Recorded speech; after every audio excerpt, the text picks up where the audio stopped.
हसत खेळत एका गमतीदार सिनेमाचं या ठिकाणी शूटिंग होतंय. या सिनेमाचं नाव आहे गंमत आणि या फिल्ममध्ये फर्स्ट टाइम अदिती सारंगधर आणि जितेंद्र जोशी एकत्र तुम्हाला पाहायला मिळणार आहे.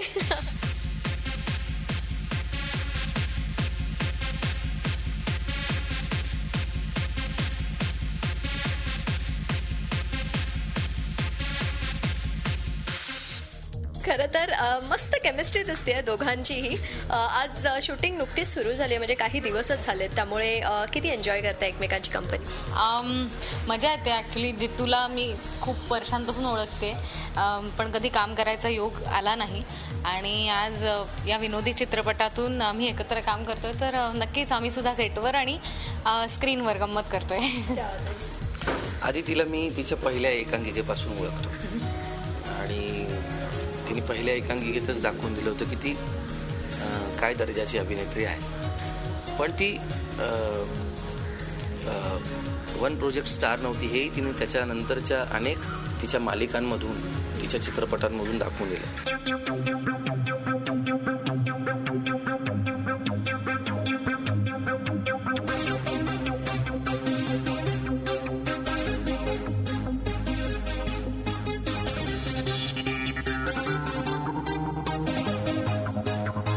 या सिनेमात मला तिच्याबरोबर काम करण्याची संधी मिळाली, त्यामुळे अजून तसे आमचे सीन्स तिथे घडलेले नाही आहेत, ते हळूहळू घडतील तसे सीन्स आहेत. आणि तसं आम्हा दोघांना कॉमेडी करायला तेवढा एकमेकांबरोबर वाव नाही आहे, पण तिला संजय नार्वेकर बरोबर आणि मला संजय बरोबर आणि स्मिता गोंदकरांबरोबर मला तसे सीन्स आहेत. पण तरी आम्ही एकमेकांबरोबर आहोत, तर ती एक गंमत.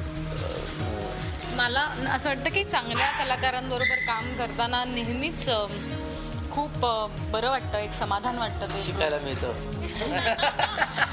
कारण सगळेच म्हणतो ना, आम्हाला खूप शिकायला मिळतं असं नाही, पण मजा येते, समाधान मिळतं चांगल्या लोकांबरोबर काम केल्यामुळे.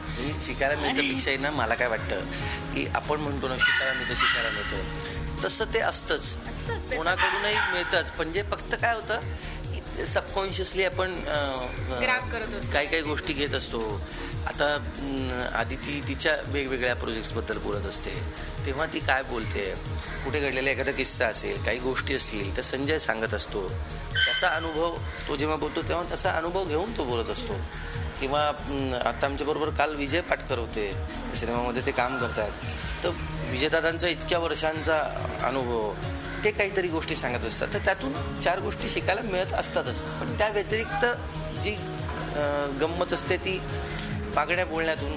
अजून तरी मराठीमध्ये सुदैवाने असं झालेलं नाही की माणसं आपापल्या व्हॅनिटीमध्ये आणि आपापली बसलेली आहेत आणि एकमेकांबरोबर हाय हॅलो असे नमस्कार इतपत आपल्याकडे अजून तरी सुदैवाने आलेली नाही. त्यामुळे खाण्याची संस्कृती अजून सुद्धा आहे आपल्या मराठी चित्रपटामध्ये. माझ्याकडून आलेलं सॅलड, असं सगळं एकत्र. आणि मला खूप असं जेन्युअनली वाटतं जितू की तू एक चांगला अभिनेता आहेस, पण त्याच्या पलीकडे सुद्धा तुझ्याकडे इतक्या विविध गोष्टी आहेत समजून घेण्यासारख्या, की तू लिहितोस छान, तुझं काही गोष्टीतलं ज्ञान. मला खूप बरं वाटलं तुझ्याशी काल, काय जे काय अनुभव तू वेगळ्या पद्धतीने सांगितलेस.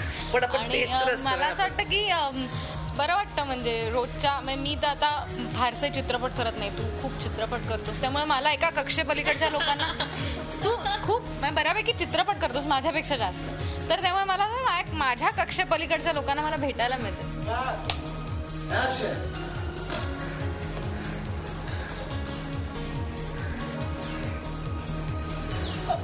खूप वाईट वाटतं.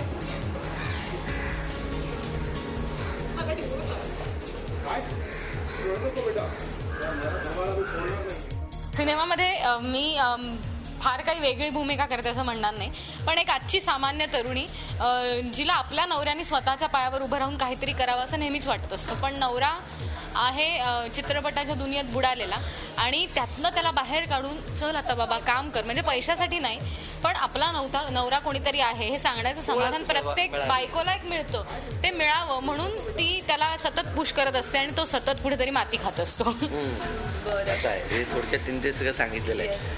आणि तुझ्या कॅरेक्टर विषयी किंवा मी इतकं सांगेन या सिनेमाविषयी, हा थोडासा आतर्किक घटनांकडे झुकणारा सिनेमा आहे. म्हणजे काय तर थोडासा याच्यामध्ये आवाजही थोड्या काही आवाजवी गोष्टी आहेत.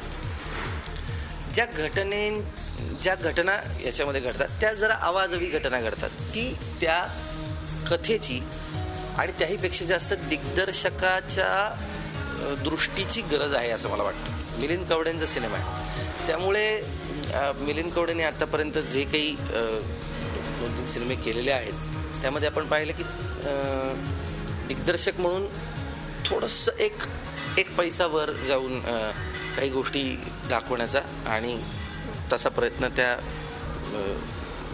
व्यक्तीचा दिग्दर्शक म्हणून आहे मिलिंदचा.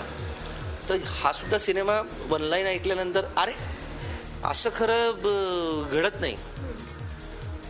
आपण जनरल लाईफमध्ये आपल्या आयुष्यामध्ये असं कधी शक्यतो घडत नाही. घडलं तर विनोदाच्या रूपाने, तर ते नक्कीच घडत नाही. तर मग काय,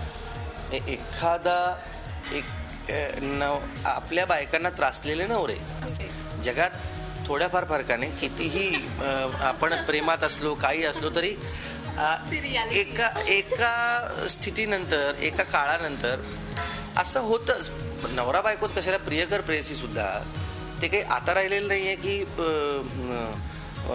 नवरा माझा देवासारखा आहे आणि बायको माझी जी आहे ती आदर्शवत पत्नी आहे, असं आता राहिलेलं नाही. आता मित्र मैत्रीण एकमेकांबरोबरची देवाणघेवाण, मला तुझं जेवण आता आवडलेलं नाही बरं का आज केलेलं, असं जर नवऱ्याने सांगितलं तर बायको पटकन मग तू बनवून दाखव, अशी आत्ताची स्त्री आहे. आणि मला वाटतं की प्रत्येक नवरा हा कधीतरी आईला ना बरं लग्न केलं नसतं तर बरं झालं असतं असं प्रत्येक नवऱ्याला वाटतं. तसंच प्रत्येक बायकोला सुद्धा वाटतं की उगाच हे जे वाटणं आहे याच्या पलीकडे जाऊन जी माणसं एकमेकांबरोबर राहतात ती आयुष्यभर राहतात. आपण म्हणतो ना सुख शोधायचं असतं. सुख आणि दुःख, राग आणि प्रेम, जवळीक आणि तिटकारा हे सगळीकडे समसमान आहे. तुम्ही काय पाहता याच्यावर तुमच्या लग्नसंस्थेचं किंवा तुमच्या सहजीवनाचं यश अवलंबून असतं. तेवढंच आहे ते ज्या दिवशी पाहणं माणूस बंद करतो त्यानंतर काय घडू शकतं तो हा सिनेमा. पण हा असं सामाजिक आणि सिरियस नोटवर जाणार का, नाही, तसं नाही आहे. अगदीच असेल तर या ज्या बायका आहेत म्हणजे बायकांचं काम करणारी आदिती आणि स्मिता गोंदकर जे आहेत, या दोघी त्या नोटवर आहेत की नाही, त्या सिरियस नोटवर आहेत. आमच्याकडून जे घडतंय माझ्याकडून आणि संजयकडून ते आतर्किकच आहे, ते जास्तच आहे थोडंसं.